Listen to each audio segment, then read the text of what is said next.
Silakan kembali duduk Bapak Ibu Saudaraku. Hari ini adalah hari terakhir dari 11 minggu eksposisi kita untuk Credo Rasuli. Dan hari ini adalah hari yang terakhir, tidak terasa 11 minggu sudah. Dan hari ini juga adalah hari yang terakhir dari ibadah minggu kita di tahun 2025. Dan habis itu kita akan holiday, ya, kita akan libur. Dan setelah itu kita akan berkumpul lagi di awal Januari. Nah, saudaraku, saya akan membuka khotbah yang terakhir ini dari Credo Rasuli dengan pengampunan dosa, kebangkitan tubuh, dan hidup yang kekal. Saya sangat bersemangat sekali, saudaraku, karena sebenarnya khotbah ini sudah selesai sebelum saya khotbah yang minggu lalu. Karena ini adalah khotbah yang memang dijadwalkan untuk saya. Yang minggu lalu itu saya gantiin Pak Agem. Jadi itu tiba-tiba aja saya harus siapkan, tapi luar biasa, dan oleh anugerah Tuhan kita bisa merasakan kedahsyatan anugerah Tuhan dari ibadah minggu lalu, ya saudaraku ya. Kalau yang belum lihat, dilihat lagi supaya view saya naik, ya saudaraku ya. Nah, oke. Pengampunan dosa, kebangkitan tubuh, dan hidup yang kekal. Kita akan mulai. 3 frasa ini bukan frasa penutup saja, saudara. Tetapi ternyata ini 3 frasa pengharapan utama dari orang-orang pilihan. Keren ya saudara ya. Dari slide pertamanya aja udah keren. Jadi saudara lihat bahwa pengampunan dosa, kebangkitan tubuh, dan hidup yang kekal, ya, itu adalah bukan frasa penutup. Tapi itu 3 frasa pengharapan utama dari orang-orang pilihan Tuhan. Nah, karena ini ada 3, maka saya akan bagi 3 bagian dalam khotbah saya. Yang pertama pengampunan dosa, kebangkitan tubuh, dan hidup yang kekal. Saya khawatir ini akan agak lama karena slide-nya lebih banyak gitu. Nah, kita akan belajar banyak sejarah juga di khotbah hari ini. Saya berharap saudara bersabar. Karena kenapa kita harus belajar sejarah? Supaya saudara bisa tahu dasar pijak saudara untuk memahami apa yang dimaksud dengan pengampunan dosa, kebangkitan tubuh, dan hidup yang kekal. Nah, saya akan mulai dari yang pertama, pengampunan dosa. Nah, kita sadar dan kita tahu bahwa setiap manusia itu berdosa. Ya, bukan karena tindakan, tapi status kita saja sudah berdosa, dan pasti akan melahirkan tindakan-tindakan dosa. Kita nggak bisa merasa diri kita lebih baik karena dosa kita lebih ringan daripada yang lain secara moral manusia, ya. Tapi di hadapan Tuhan dosa kecil, dosa besar sama, ya, dan harus dihukum.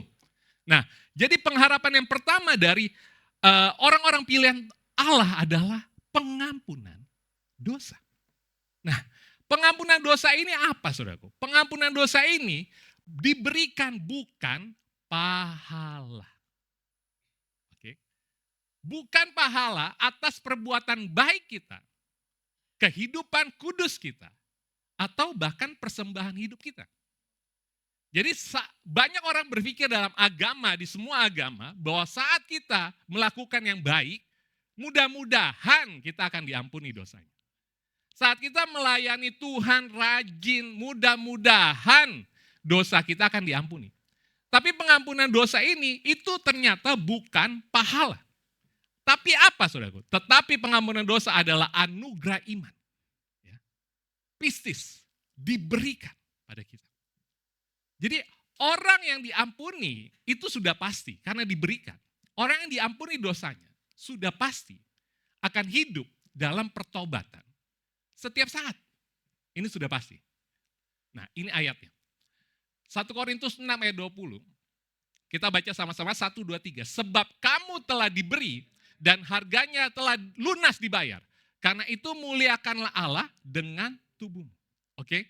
Jadi kita sudah dibeli dan harganya sudah dibayar lunas. Karena itu muliakanlah Allah dengan tubuhmu. Siapa yang dibeli, saudara? Kamu. Ya. Kita. Orang pilihan yang dibeli. Oke? Jadi saudaraku, justify sinner bukan justify sin. Orang berdosa yang dibenarkan bukan dosa yang dibenarkan. Oke? Karena kita itu free from sin, bukan free to sin. Ya. It's benar-benar beda banget, saudara. Kita free from sin, kita dibebaskan dari dosa. Kita yang kemarin kan dipisahkan, kan gereja yang kudus itu dipisahkan. Kita dipisahkan dari dosa. Free from sin. bukan free to sin. Ya. Jadi orang yang dibenarkan itu bukan berarti kita bebas melakukan dosa. Justru kita dibebaskan dari dosa. Nah, analoginya adalah antara domba dan babi. Walaupun saya sangat menyukai babi ya saudara ya. Ya, saya suka banget ya, babi. Babi adalah makanan yang paling enak, diapain aja enak. Kadang-kadang diliatin aja enak saudara. Ya, saudara. Kemarin juga kita baru makan babi gitu ya. Nah, domba dan babi perbedaannya adalah domba itu karena dia bodoh. Pasti bisa jatuh dalam lumpur. Tetapi domba itu bersih. Dia sangat tidak suka lumpur. Sehingga waktu dia jatuh dalam lumpur, dia akan berusaha sebagaimana caranya untuk dia bisa keluar dari lumpur tersebut. Tapi babi bukannya bisa jatuh dalam lumpur. Tapi memang suka sama lumpur. Ya saudaraku, beda ya. Beda bisa dan suka. Oke? Jadi perbedakan antara suka dan bisa. Kita bisa jatuh dalam dosa, tapi kita nggak suka. Kita tidak menikmatinya. Oke, jadi ini perbedaannya. Nah, karena orang-orang pilihannya itu mereka punya tujuan ilahi yang baru dalam hidupnya saat mereka ditebus. Tujuannya adalah memuliakan, menikmati dan memuliakan Allah. Oke, menikmati dan memuliakan Allah. Bukan menikmati dosa dan memuliakan diri. Tujuan hidupnya jadi berbeda. Nah analoginya lagi ya, ini memang ampuni Yusak karena mungkin Yusak tidak menemukan iPhone 17, ini masih iPhone 16. Ya, tapi ini mungkin salah satu nubuatan apa yang akan terjadi minggu depan, ya saudaraku. Oke, nah, oke, jadi ini iPhone 16 ya. iPhone 17 dibuat ganjel pintu, bisa nggak? Bisa. Tapi ngapain guys? Ya, ngapain iPhone 17 dibuat ganjel pintu? Ada yang pernah lihat iPhone 17 dibuat ganjel pintu? Oh ada Kak Glenn, orangnya kaya banget. Jadi dia buat ganjel iPhone 17 buat ganjel pintu. Itu adalah orang kaya yang bodoh. Karena kenapa guys? Orang kaya dia bisa nyuruh interior desain yang mahal untuk bikin ganjelan pintu yang estetik banget gitu yang mahal. Jadi ganjelan pintu. iPhone 17 bukan untuk ganjelan pintu. Itu untuk berhalanya Teddy gitu. Ya, jadi artinya nggak harus kayak begitu ya. Jadi artinya manusia yang sudah ditebus di dalam Allah ya, di dalam Kristus itu mereka mempunyai tujuan yang berbeda. Yaitu menikmati Allah dan memuliakan Allah. Nah itu tujuan utama hidup kita saudaraku. Yang lain-lainnya itu sekunder dan yang lain waktu kita hanya bisa menikmati Allah, otomatis kita akan semakin tidak bisa menikmati dosa. Itu otomatis, saudara. Nah, tapi memang kehidupan orang Kristen itu adalah progressive sanctification. Ya. Nah, grafiknya akan terus naik. Ya. Dari orang berdosa, dia akan terus naik tuh. Tujuannya untuk semakin serupa dan segambar dengan Kristus. Nah, saya suruh Yusak nyari grafik. Grafiknya kurang lebih seperti ini. Ya, tapi karena Yusak mungkin anaknya baik-baik aja, nggak kayak Kak Glenn. Jadi kalau grafiknya Kak Glenn, ya, bisa kayak begini guys, naik, turun. Kadang-kadang gue ada di posisi yang lebih turun daripada waktu gue bertobat. Ya, tapi orang pilihan punya kepastian, dia akan naik lagi. Walaupun dia turun lagi nih, dia akan naik, makin serupa dan segambar dengan Kristus. Walaupun lo gak mau, walaupun kita gak mau. Karena itu adalah kedaulatan Allah dalam orang-orang pilihan. Jatuh bangunnya kita di dalam dosa dan di dalam progressive sanctification, dalam journey, itu ada kepastian buat orang-orang kudus bahwa kita akan semakin serupa, segambar dengan Kristus. Itu kepastian. Jadi apapun grafik kalian, kalau kalian adalah orang pilihan Tuhan, kita gak perlu khawatir. Karena ada kepastian di sana. Ya. Ini Kak Glenn akan jelasin lebih dalam lagi nanti berikutnya, agak berusaha lebih cepat supaya kita bisa makan siang. Ya, saudara. Nah, pengakuan dosa. Nah, pengakuan dosa ini saudaraku, di Yohanes 1 ayat 9 kita akan baca sama-sama ya saudaraku. Jika kita mengaku dosa, 1, 2, 3. Jika kita mengaku dosa, maka ia adalah setia dan adil. sehingga ia akan mengampuni segala dosa kita dan menyucikan kita dari segala kejahatan. Perhatikan frasa ini, saudara. Maka ia adalah setia dan adil. Ada frasa dan di situ. Setia dan adil. Lalu di bawahnya ada frasa lagi yang ada dannya. Sehingga ia akan mengampuni segala dosa kita. Dan menyucikan kita dari segala kejahatan. Jadi saudara lihat ada satu paket nih. Ya, setia dan adil. Mengampuni dan menyucikan. Ada satu paket di dalam firman ini. Nah, setia itu artinya Allah akan setia pada janji Injil dan karya Kristus. Itu gak akan diambil dari kita. Dia akan setia, saudara. Tapi Allah itu adil. Makanya ada konsekuensi dosa yang tetap kita jalani. Saudara makan babi kebanyakan, ya siap-siap darah tinggi, kolesterol. Ya saudaraku. Saudaraku, kesalahan yang saya lakukan 1,5 tahun yang lalu, Mei tidak akan mungkin melupakannya. Ya, itu akan tersimpan dalam memori Mei sepanjang waktu sampai dia meninggal. Itu adalah konsekuensi dosa dari apa yang saya lakukan. Sekalipun kita sudah mengalami anugerah. Ngerti ya saudara ya? Setiap dosa yang kita lakukan, walaupun Allah mengampuni, tapi ada konsekuensinya di dalam. Nah, kita harus seimbang dalam memahami Injil. Supaya kita mengerti betul apa yang dimaksudkan dengan kesempurnaan Injil. Bahwa itu holistik, seimbang, sempurna, luar biasa, ajaib. Makanya waktu kita semakin mendalami Injil, kita akan semakin tercengang-cengang dan terkagum-kagum. Bahwa begitu sempurnanya, begitu luar biasa. Nah itu pengampunan dosa. Ya, cepat. Nah karena yang di dua ini bakalan lama, mungkin 1 jam lebih nih yang kedua. Kebangkitan tubuh atau kebangkitan daging. Kalau saudara baca kadang-kadang di Credo Rasuli di gereja-gereja yang lain itu pakainya kebangkitan daging. Apa yang dimaksud dengan kebangkitan daging? Jadi begini saudara, waktu kita nanti on that day gitu ya, kita dibangkitkan kembali bersama dengan Kristus kedatangan dia yang kedua kali. Kita itu bangkit bukan hanya rohnya aja kayak Casper, enggak. Ya saudara, jadi Casper gitu kan, ada Revano bangkit gitu, Karya bangkit. Karya, gitu gak ada gitu. Cus gitu ya, cus enggak. Kita dibangkitkan sama seperti Kristus dibangkitkan, yaitu dengan tubuh yang bisa disentuh. Jadi artinya, Credo Rasuli itu memahami betul bahwa tubuh yang kita hidupi di sini adalah kudus. Bukan hanya roh. Nah, makanya di sini Glenn akan jelasin sejarah lengkapnya. Kenapa bisa muncul pengajaran-pengajaran yang aneh sampai detik ini. Ya. Credo Rasuli melawan pemahaman dikotomi yang berasal dari Gnostik. Dikotomi itu memahami bahwa dunia material itu jahat. Dunia roh itu baik.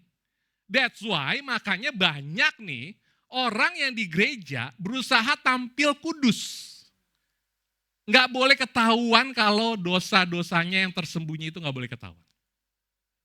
Tapi demikian pun waktu mereka ada di dunia pekerjaan, mereka akan menghalalkan segala cara untuk bisa cuan.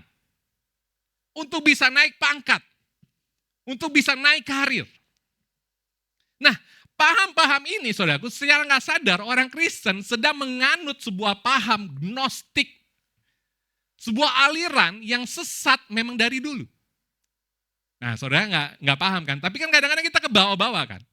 Nah saya bersyukur kita ada di dalam gereja yang hype ini ya saudaraku ya. Di mana keterbukaan ada di mana-mana. Ya. Saudara akan menemukan Glenn yang sama di gereja ini, di atas mimbar ini, sama waktu saudara nongkrong sama saya. Karena memang udah gak ada yang bisa ditutupin. Udah terlalu tersiar gitu kan, keburukannya. Jadi udah gak ada yang bisa ditutupin lagi saudaraku. Dan kita bersyukur kita menghidupi tradisi ini. Sehingga kita gak hidup dalam dikotomi. Kita tahu bahwa kita semua adalah orang-orang yang progressive sanctification. Ya, kita sedang diproses menuju kesempurnaan dan keserupaan dengan Kristus, dan kita juga tahu bahwa kita hidup dalam anugerah. Sehingga nggak perlu ditutupi. Glenn masih banyak kekurangan, Pak Agem masih banyak kekurangan, Kathy apalagi gitu ya saudara ya. Karya masih banyak kekurangan. Kita pastoral, kita jujur dengan apa adanya kita. Supaya saudara melihat bahwa kita juga adalah orang-orang berdosa yang sedang berprogres. Yang sedang berjernih. Nah disitulah kita memahami bahwa kita di Credo Rasuli ini, kita melawan pemahaman dikotomi. Ya. Nah, kenapa saudaraku? Karena di Kolose 1, kalau saudara baca satu pasal ini, itu isinya seperti ini semua saudara. Segalanya diciptakan dalam kekudusan Allah, segalanya. Bukan sebagian. Karya penebusan itu menjadi awal pembaruan segala sesuatu. Ya. Karya penebusan Kristus itu menjadi awal pembaruan segala sesuatu. Dan orang pilihannya yang telah ditebus, itu juga menjadi agen pembaruan. Apa yang dimaksudkan saudara? Jadi segala sesuatu itu diciptakan kudus. Termasuk tubuh kita. Kudus. Termasuk dunia material ini. Semua kudus. Dan karya penebusannya itu yang menebus bukan hanya orang percaya ternyata. Tapi segala sesuatu. Pada saatnya on that day, langit dan bumi ini juga akan baru, saudara. Tidak ada lagi penderitaan, tidak ada lagi bencana alam. Saudara bisa main kucing-kucingan sama singa, saudaraku. Dan gak perlu takut digigit. Ya saudara. Karena dengan dosa semuanya hancur, semuanya rusak. Termasuk wajah kita gitu ya. Kita gak akan menua lagi nanti. Jadi artinya bahwa segalanya itu kudus. Dan karya penebusan itu adalah awal dari pembaruan. Ya, jadi ini dasarnya ya saudara. Nah, saya akan bahas sejarah. Lumayan ada beberapa slide. Tapi ini akan lengkap banget supaya saudara ngerti betul, oh pemahaman dan pemikiran-pemikiran yang seperti ini asalnya dari mana. Nah, yang pertama, saya akan fokus ke Gnostik itu punya dua paham yang radikal. Yang turunannya dia. Yang pertama itu askestisme. Jadi mereka mengasingkan diri dari dunia. Ya, pergi ke goa, ke gunung gitu ya. Ke hutan atau kemana gitu. Nah, yang satunya lagi itu antinomian. Jadi dua cabang ini itu asalnya dari Gnostik. Karena yang askestisme ini udah gak populer zaman now ya, karena orang lebih sukanya ke mall gitu ya, daripada menyendiri dan menyakiti diri sendiri. Nah, saya akan fokus ke asal-usul antinomianisme, liberalisme. Nah, ternyata antinomian ini sudah ada dari semenjak zaman para rasul. Saudara. Sudah ada dari semenjak zaman para rasul. Nah, antinomian ini yang pertama kali muncul itu pada zaman para rasul itu aliran kaprokatian di Alexandria. Yang berkata tubuh itu tidak penting. Hanya roh yang diselamatkan. Makanya perbuatan tubuh tidak berdosa. Wow. Kita boleh melakukan apa saja. Tapi Paulus menjawab, ini Paulus menjawab antinomianisme pada zaman itu, saudaraku. Jika demikian, apakah yang hendak kita katakan? Bolehkah kita bertekun dalam dosa, supaya semakin bertambah kasih karunia itu? Sekali-kali tidak, Paulus mengatakan. Bukankah kita telah mati bagi dosa, bagaimana kita masih dapat hidup di dalamnya? Roma 6 ayat 1-2. Jadi antinomianisme ini itu udah ada dari dulu, dari zaman Rasul. Dan Rasul Paulus itu konfrontasi langsung dengan ayat ini. Oke, nah lanjut. Jadi dari zaman para Rasul udah ada. Lanjut ke gereja mula-mula. Gereja mula-mula after kisah para Rasul, gereja mula-mula ini muncul, aliran Marcion. Kristen tidak memiliki hukum moral sama sekali. Ini adalah antinomianisme radikal tertua yang pernah ada. Nah ini sudah mulai masuk ke kekristenan.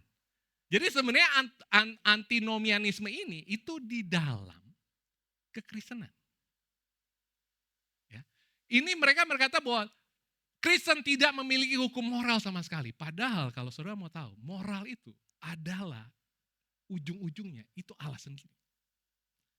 Kalau nggak ada Allah, nggak akan ada moral.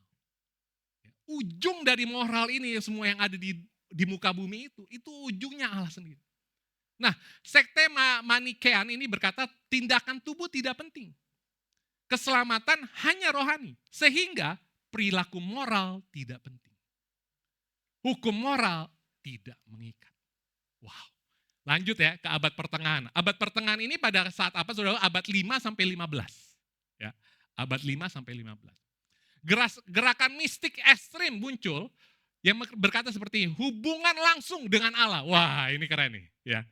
Pokoknya aku mendengar suara Allah. Ya. Pokoknya kalau dari aku udah pasti benar gitu ya. Tanpa struktur gereja. Wah, itu kita berapa tahun yang lalu ya. Dan tanpa disiplin rohani. Nah, beberapa tokoh dianggap cenderung antinomian karena fokus pada kasih tanpa hukum. Saudara, lihat ya. Mulai lihat ini ciri-cirinya nih. Kalau orang terlalu banyak ngomong tentang kasih tanpa hukum, aware, hati-hati. Karena ciri-cirinya udah jelas nih. Di zaman reformasi itu juga ada beberapa kelompok Anabaptis yang radikal ya. Manusia yang sudah disucikan roh tidak lagi berdosa.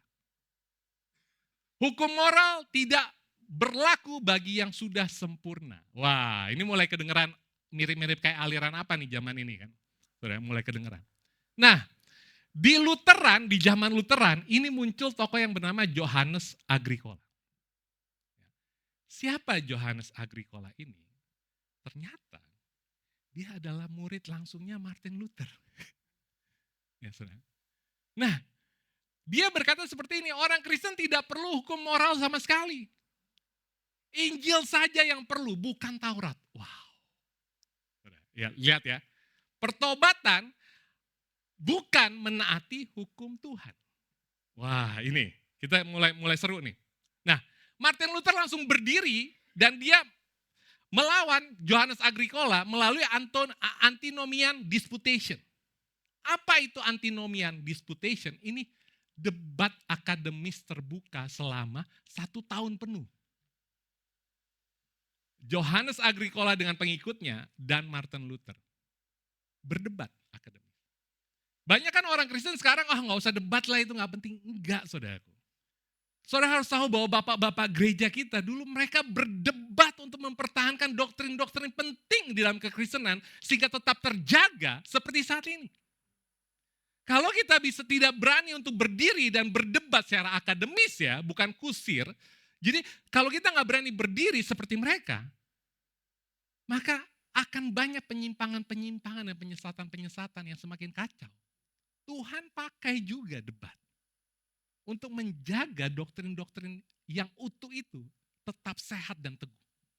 Ya, antinomian disputation itu berkata ada beberapa pokok ajarannya. Martin Luther berkata seperti ini. Yang pertama, hukum Taurat tetap perlu. Martin Luther menegaskan hukum tidak menyelamatkan. Yes, hukum tidak menyelamatkan. Tetapi sangat perlu untuk menyatakan dosa. Kalau nggak ada hukum, saudara nggak tahu yang mana dosa. Menghancurkan kesombongan manusia. Karena memang nggak ada satu orang pun yang bisa melaksanakan hukum secara sempurna. Jadi hukum itu ada supaya kita sadar kita nih nggak bisa apa-apa, ya. Dan sehingga waktu kita nggak bisa apa-apa, Martin Luther berkata bahwa membawa orang kepada Kristus. Jadi kita semakin dependent sama Kristus dalam hidup kita. Itu Martin Luther selalu berkata seperti itu. Nah, baru yang kedua, fungsi ganda, law and gospel. Law, gospel. Hukum itu menuntut ketaatan, kesempurnaan, hukuman dosa dan menghukum dosa. Injil menawarkan pengampunan dan hidup yang baru dalam Kristus. Saudaraku, tanpa hukum, ya dengar, ini Martin Luther yang ngomong, tanpa hukum, Injil menjadi murahan. Dalam kurung, cheap grace. Jadi cheap grace itu bukan diciptakan oleh hamba-hamba Tuhan zaman now. Martin Luther yang menciptakannya. Ya. Jadi Injil menjadi murahan, cheap grace tanpa hukum. Tanpa Injil, hukum menjadi legalisme. Wah, perfect, luar biasa banget. Orang percaya masih memiliki dosa ini di antinomian disputation ini. Martin Luther berkata bahasanya sumul iustus et peccator. Waduh ya, supaya kelihatan keren aja gue ngomong kayak gini. Ya, jadi sekaligus benar dan berdosa. Jadi orang benar yang orang percaya itu masih berdosa. Mereka masih membutuhkan hukum. Karena kita masih berdosa. Berhala-berhala hati dalam hidup kita terus merongrong kita tiap hari. Kita masih berdosa. That's why kita membutuhkan hukum untuk dikoreksi dan bertobat. Ya saudaraku, lihat ya. Nah, baru dia berkata bahwa antinomianisme adalah bahaya rohani. Karena antinomianisme melahirkan chaos moral. Saudara bisa bayangkan kalau kita tanpa hukum. Ya. Saudara bisa pilih siapa aja untuk saudara selingkuhin. Saudara bisa colong apa aja yang saudara mau. Chaos. Ya saudaraku. Nah, dan Martin Luther berkata, orang berlindung di balik anugerah untuk hidup dalam dosa. Wow, luar biasa ya. Ini luar biasa. Ini Martin Luther, dia berdiri menolak antinomian pada saat itu. Calvin pun melakukannya. Dia menekankan 3 fungsi hukum, menahan kejahatan, menuntun manusia kepada Kristus, dan ketiga, sebagai pedoman hidup orang percaya. The third use of law. Isi dari the third use of law itu kurang lebih sama kayak antinomian disputation tadi. Saya nggak akan bahas lagi. Tapi antinomian menolak fungsi yang ketiga. Calvinis menegaskannya. Jadi bapak-bapak gereja itu berdiri loh. Untuk semua paham-paham dan pemikiran-pemikiran yang salah tentang anugerah. Ya, karena memang memahami anugerah ini nggak mudah, saudara. Banyak orang akan terpleset waktu memahami anugerah. Nah, kita penting. Jadi kenapa saya harus membicarakan hal ini? Supaya saudara tahu a standing point dari UC Jakarta. Kita adalah justified sinner, yes. Kita menerima semua orang berdosa, yes. Bahkan saya bingung kalau saudara masih kira-kira tahu dosa apa yang belum ada di jemaat UC, tolong kasih tahu saya ya. Karena kayaknya semuanya udah kita rangkum gitu ya. Semua dosa ada di UCJ gitu. Nah, jadi saudara, yes kita terima semua orang berdosa. Dan mendampingi orang berdosa untuk semakin serupa dan segambar dengan Kristus. Itu standing point UC Jakarta. Jadi saudara bisa tahu, wah di UC Jakarta kok orang-orangnya kayak begini ya, itu kadang-kadang jadi shock. Tapi hari ini saya menegaskan di atas mimbar ini standing point UC Jakarta. Kita menerima semua orang berdosa. Dan mendampingi orang berdosa. Semakin serupa dan segambar dengan Kristus. Ya, jelas ya. Ya, luar biasa. Ya. Nah, era Puritan abad 17. Antinomian kontroversi terjadi di Boston. Tahun segitu saudaraku. Anne Hutchinson sama John Cotton itu dan Free Grace Preacher. Mereka menganggap ajaran mereka itu berkata anugerah tidak memerlukan hukum. Roh memimpin tanpa perlu ketaatan moral. Hukum moral tidak relevan bagi orang yang lahir baru. Dan kaum Puritan menolak keras. Nah ini yang terakhir, makin jelas nih arahnya. Yang terakhir, di era modern. Ya itu dia, saya nggak usah sebut ya saudaraku. Orang percaya tidak perlu mengaku dosa, Tuhan tidak pernah menegur, hukum moral sama sekali tidak berlaku. Setelah diselamatkan, apapun dosa yang dilakukan tidak ada konsekuensinya. Ini jelas tidak sesuai dengan firman Tuhan. Ya. Antinomian praktis itu fokus bicara tentang penebusan. Jadi kalau saudara dengar ada orang-orang yang fokusnya hanya substitusi, penebusan, kasih. Tapi tidak maju kepada pengudusan. Tidak maju kepada pertobatan. Sorry to say, ini adalah antinomian praktis.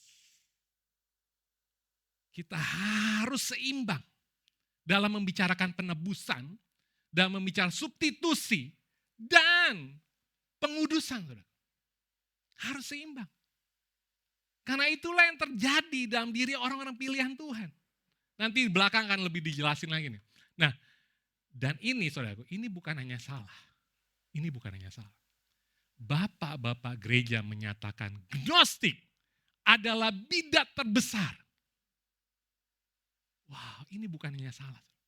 Dalam 300 pertama gereja. Itu nama-nama bapak gereja. Saya akan sebut yang nomor 2 aja, itu Tertulian. Tertulian itu siapa? Dia adalah pengguna pertama istilah Tritunggal.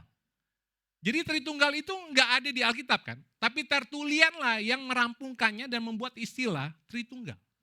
Atau Trinitas. Tertulian. Nah, mereka ini bapak-bapak gereja ini saudaraku semuanya. Itu mencanangkan gnostik. Itu menyatakan gnostik itu bukan hanya salah, tapi bidat terbesar. Jadi hati-hati guys. Hati-hati. Karena untuk memahami anugerah memang sulit. Ya. Tapi semakin kita tahu tentang anugerah, kita akan semakin seimbang. Karena itu terjadi secara organik di dalam hati orang-orang percaya. Pilihannya pasti organik. Nah, anugerah sejati tidak akan bisa kita lawan dengan tetap melakukan dosa yang sama terus-menerus. Contohnya saya deh saudara, ya. Saya tuh dosa saya yang paling saya minati adalah uang. Saya tuh pengakuannya tuh besar sekali saudara. Makanya saya sering memuji diri saya sendiri kan kalau saya khotbah ya saudara. Itu adalah dosa saya. Pengakuan saya besar. Dan dosa permukaan saya, berhala permukaan saya adalah uang.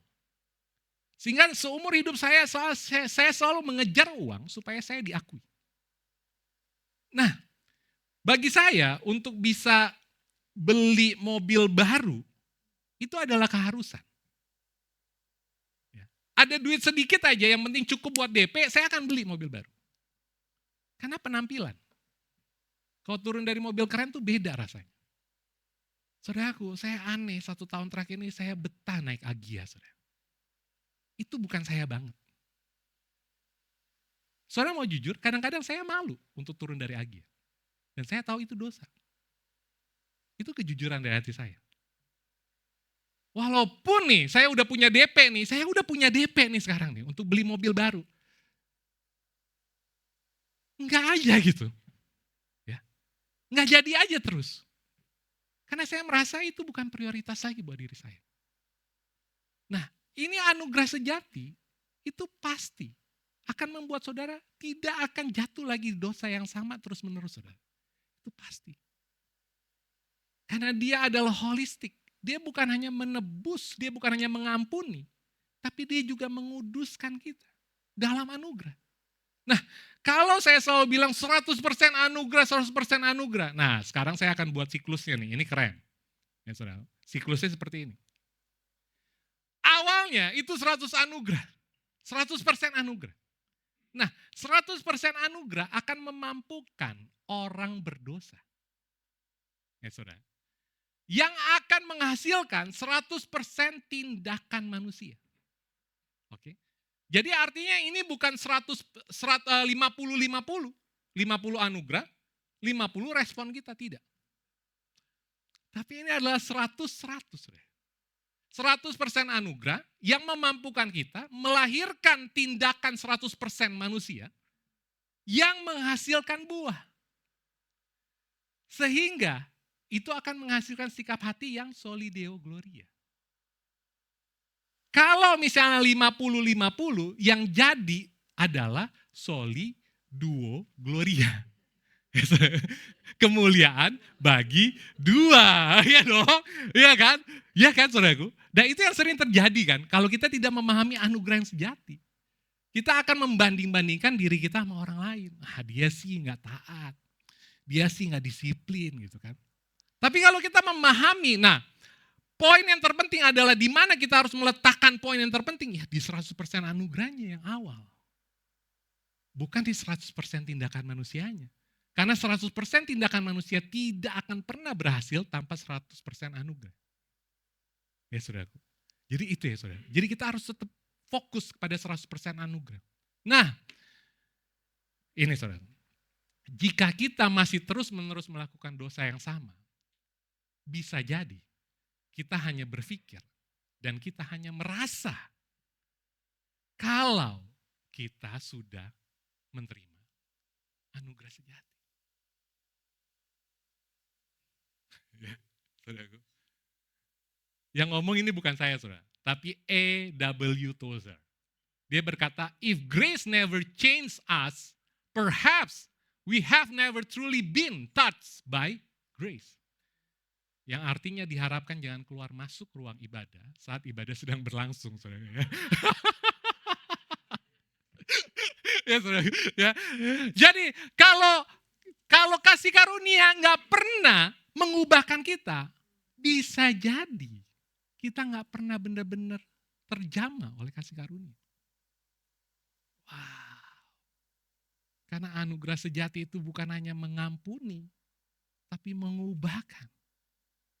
Ya saudaraku, luar biasa ya. Nah, ternyata nggak lama-lama banget ya. Baru yang ketiga, kita masuk ke hidup yang kekal. Apa itu hidup yang kekal, saudara? Ini lebih kepada situasi, bukan waktu dan lokasi. Apa maksudnya? Situasi yang kekal, kebersamaan dengan Kristus. Surga bukan tentang lokasi. Kan banyak tuh yang cari, Taman Eden tuh sebenarnya tempatnya di mana gitu kan. Di mana ya Taman Eden gitu. Enggak. Surga itu bukan tentang lokasi. Saudara. Makanya dihilangin tuh. Manusia bingung Taman Eden di mana. Sama ya seperti kenapa Kristus lahirnya tanggal berapa. Dihilangin. Karena kita tuh cenderung memberhalakan tempat, tanggal kayak gitu saudara. Ya kan? Saudara coba tahu kalau Taman Eden ketahuan tempatnya di mana. Negaranya kaya tuh yang punya Taman Eden ya kan saudara. Pasti pada datang semua orang-orangnya ya kan. Saudara lihat ya. Jadi artinya Tuhan sengaja mengaburkan semua itu karena keberhalaan hati kita cenderung memberhalakan tempat dan waktu. Ya kan? Padahal surga itu bukan tentang lokasi, tetapi kehadiran Allah. Nah, ini keren. Agama selalu berusaha Sherlock surga. Tetapi kekristenan tentang Allah yang datang menjadi manusia, mati dan bangkit bagi kita. Injil. Wah. Keren ya, kita kasih tepuk tangan dulu buat Tuhan. Ya. Agama itu selalu trying untuk Sherlock keberadaan surga sama diri kita. Tapi Injil itu tentang Allah yang datang ke dunia. Menjadi manusia, mati dan bangkit bagi kita. Ini perbedaan yang sangat jelas. Tentang agama dan Injil. Nah, Yohanes 3 ayat 36a berkata, barang siapa percaya kepada anak, ia beroleh hidup yang kekal. Beroleh itu dia ambil dari kata Excel. Sudah dimiliki saat ini. Sudah dimiliki saat ini. Bukan hadiah masa depan. Tapi status yang sudah dimiliki saat ini. Makanya saudara selalu merasa kehadiran Allah dalam diri saudara. Di tengah-tengah tangisan dan penderitaan saudara. Saudara merasakan dia gak pernah tinggalin saudara. Di semua, walaupun semua orang gak mengerti apa yang saudara alami, tapi saudara tahu bahwa ada satu pribadi yang mengerti. Saudara gak sendirian. Itulah hidup yang kekal, sudah dimulai saat kita menerima Yesus sebagai juru selamat dalam hidup kita. Bukan nunggu nanti, saudara. Sudah kita miliki. Tapi tensionnya adalah already but not yet, saudara. Kita sudah memiliki penyertaan Allah yang kekal, tetapi masih mengalami konsekuensi dari dosa, ya kan? Saudara tetap akan mati, tetap akan menua. Saudara berjuang dengan berhala saudara setiap hari. Ini adalah tensionnya saudaraku. Dan ini adalah, ini adalah anugerah yang luar biasa sih. Ya. Saya melihat oleh di But Not Yet ini adalah sebuah kesempatan untuk kita berdoa. Tanda kebergantungan kekal kita akan Allah. Ketidakberdayaan kita. Dan kebutuhan fundamental kita dalam penantian kesudahan segala sesuatu. Wow, ya saudara.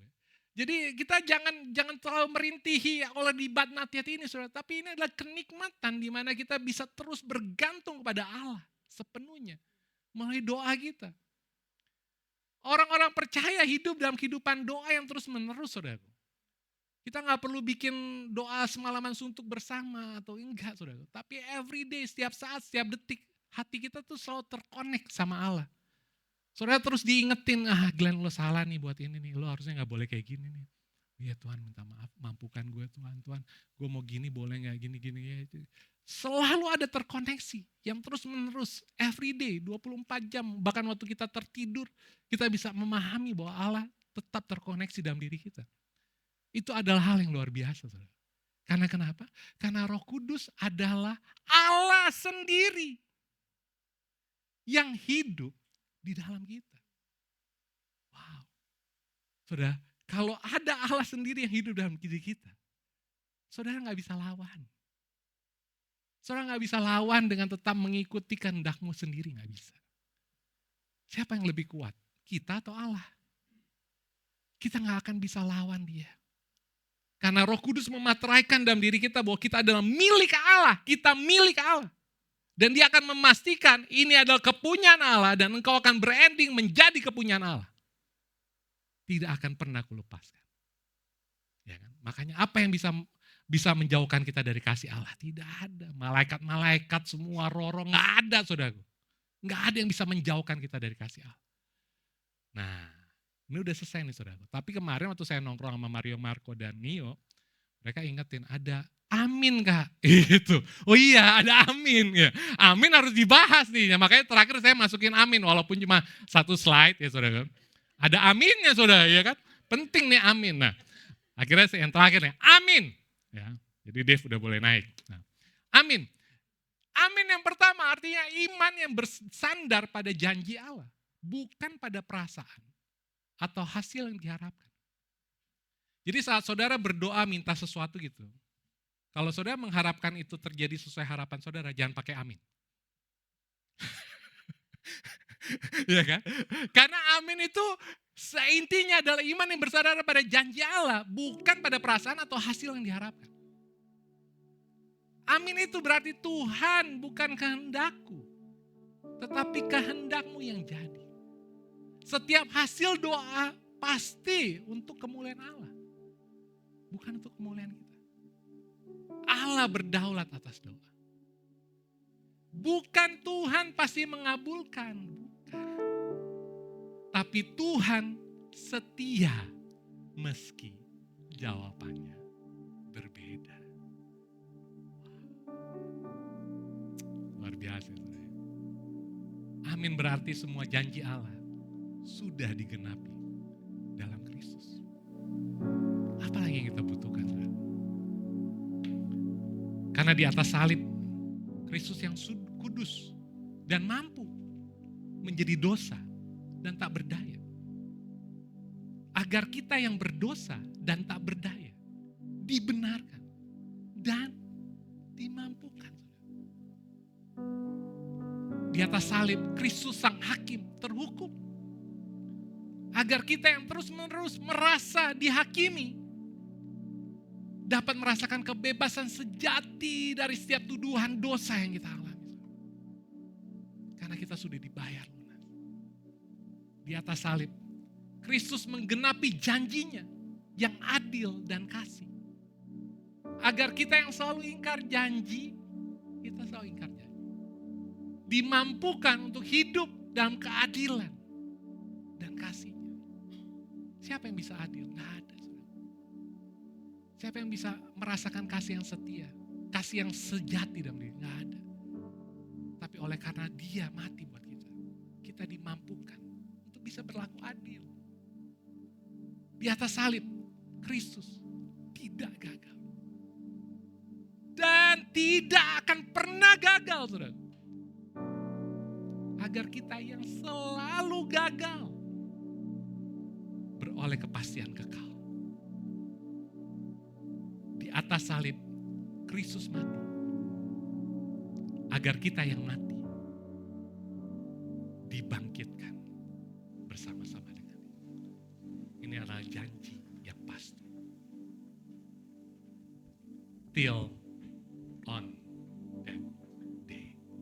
bangkit berdiri.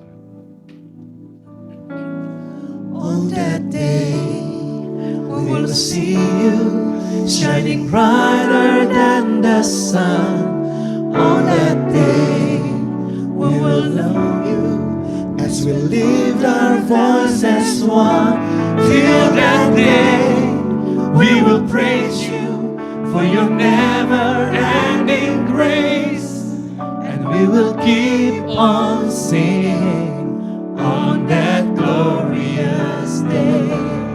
On that day, we will see you shining brighter than the sun. Dengan wajah yang On pasti. that day, we will know you as we lift our Tidak voices peduli dengan one. jatuh bangunnya Till kita. that day, we will Tidak peduli praise dengan you kondisi kita for saat your ini. never-ending grace, and we will keep on singing on that glorious Sekali lagi katakan, on day. that day. On that Yes, day, Lord. Terima kasih. we will Tuhan. see you shining brighter than the sun. On that day, we will know you as we lift our voices one. Till that day, we will praise you for your never-ending grace, and we will keep on singing on that glorious day. And we will keep on singing. And we will keep on singing on that glorious day. And we will keep on singing on that glorious day. Kami bersyukur di dalam nama Tuhan Yesus.